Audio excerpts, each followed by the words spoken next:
Who are the Asur? An enigma to men and dwarfs, who know them as High Elves. At the center of the great ocean lies Ulthuan, a paradise created by the Old Ones. But when the stellar gates collapsed, demons flooded the mortal plane. All was lost until Anarion the Defender strode forth. The first Phoenix King vanquished the demons with the aid of the Archmage Kalidor Dragon Tamer. It was Kalidor and his elven mages who created the Great Vortex. A swirling maelstrom that siphoned the excess magic, withering demonkind.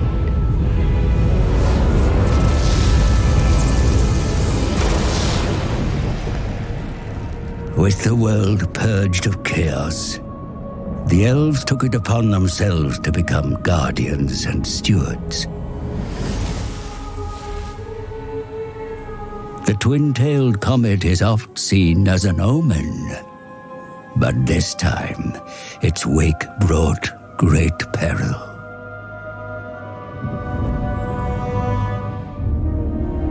The dragon with two tails flies lower than before. Its trail disturbs the vortex. I have felt a change in the winds of magic. Then right it, brother. Lead the mages of Safari. Bring all in the White Tower to bear if you must. Such lore is currently beyond us. I suggest a scrying ritual in the pool of Isha. It may provide us with the answer. Such a ritual requires fragments of fallen waystones. Far more than we have. Then we find more. Make ready your ritual, Lawmaster Talarian. You will have your fragments. I shall start the search in Lustria. Lustria? My brother will search here, in Ulthuan. Why do you care so much about the greater world? Why do you not? Stay here, brother. Protect Ulthuan. But I venture beyond our borders. And while you meddle in far-flung continents, I will ensure you have a home to return to.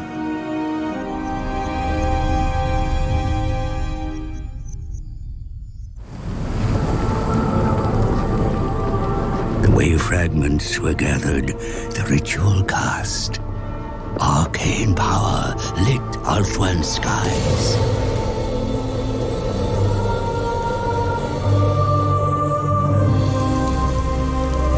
Lawmaster Talarian, ally of Teglis, was joined by Gallifreus, squire of Tyrion. They would be the prince's eyes as the goddess Isha revealed her prophecy. The Lawmaster and Squire saw the Isle of the Dead wreathed in fire, the vortex gone. Without the vortex, chaos floods the world, with Ulthuan doomed to sink beneath the waves. But the star crown of Lilith has the power to restore it. The crown was shattered long ago. If the lost shards are reforged, Ulthuan can be saved. Isha has blessed our agents with one piece of the star crown, but 4 shards remain lost.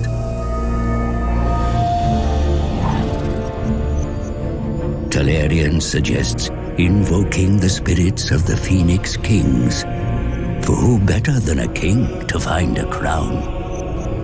The cost is high to cast such rituals. More wave fragments are needed.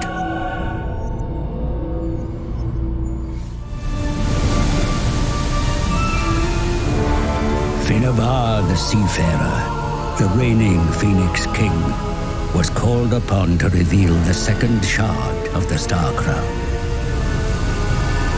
The wave fragments are cast so the tides move at the seafarer's command.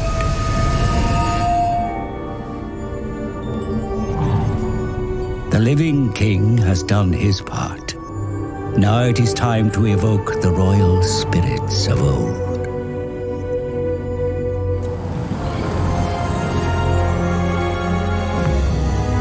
Cordadris, the Scholar King. His knowledge bequeathed to those who searched, including where the third shard lay, and how to slay the worm that hoarded it. Be gone! Sabotage! Chaos! Strike, Gallifreyus!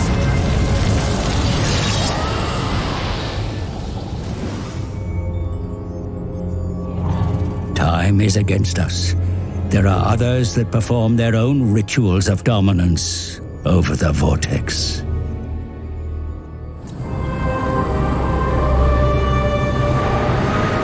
Belshazzar, the explorer. As he used the stars to navigate the world, their light shone upon the king's lost vessel. There, Gallifreyus! I see it! The fourth shard of the Star Crown was found within.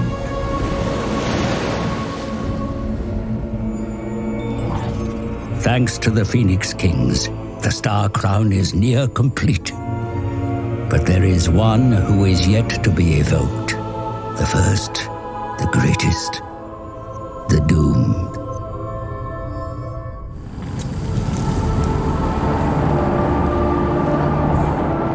Anarion the Defender, the first Phoenix King. It is inevitable that the fifth and final shard of the Star Crown is found upon the sword that doomed the Asa. They were only here for the shard, but even the Lore Master could feel the sword's pull. And then something else touched their souls.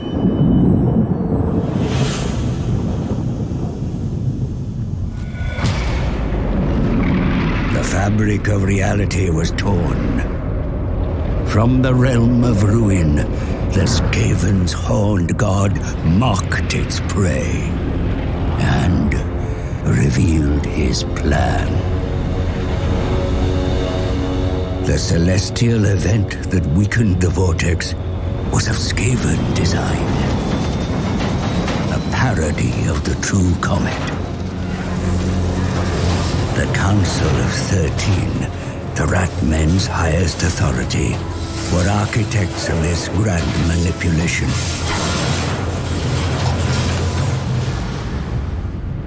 Its task complete and fuel expended, the rocket fell back to the surface.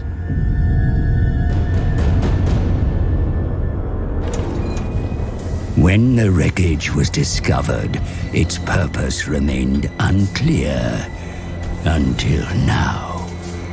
It was the catalyst to weaken the vortex and goad the other races into action.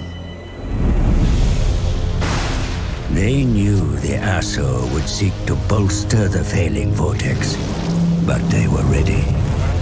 Every ritual cast, the magic was stolen, absorbed into the Horned Rat's bell. Now soaked in ritual power, the bell will be moved to Ulthuan's heart.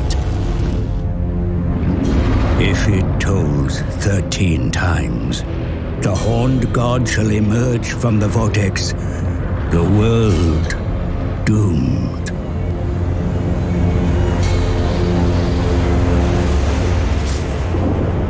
Then the god was gone, but in its place came a swarm of his children.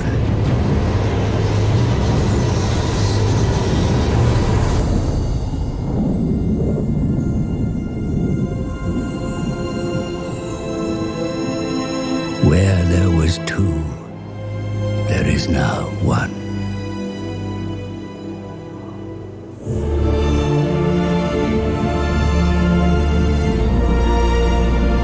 Is that enough to make a difference?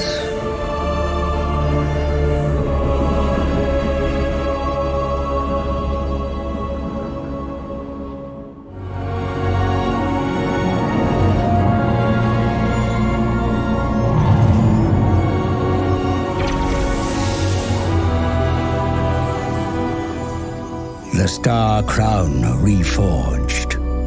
But the crown alone is not enough.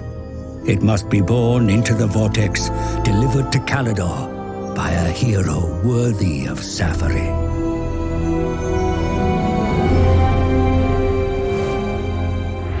And yet the chittering Skaven lurk, defiling Ulthuan, awaiting the Horned One's arrival.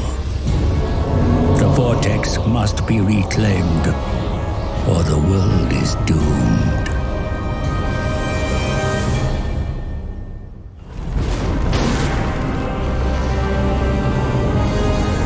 A horned god banished. Vermin purged from the island's shores. Ulthuan's defenders are brothers in arms again.